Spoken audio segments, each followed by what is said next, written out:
katika viwanja hivi vyote, sisi tutakwenda kuhakikisha kwamba je, ni nani atakwenda kushinda mchezo siku hii ya leo.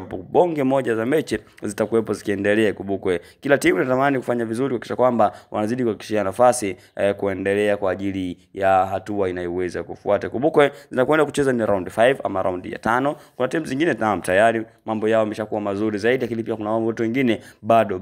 Kumbukwe michuano hii inatarajiwa kufanyika mwakani. Yes, inatarajiwa kufanyika mwakani, ambapo moja kwa moja kila timu inatamani iweze kufanya yale ambayo itaweza kuyavuna katika michuano hii, ambapo mwakani kwenda kushiriki kombe la dunia. Kumbukwe kwa upande wa timu za Afrika mambo kidogo si mabaya sana kwa kipindi hichi. Kumbukwe at least wanazidi kung'ang'ania nafasi, nazidi kuongezeka tu, kwamba washiriki wanazidi kuongezeka wakati ambavyo timu zinafanya vizuri. Hili sababishwa na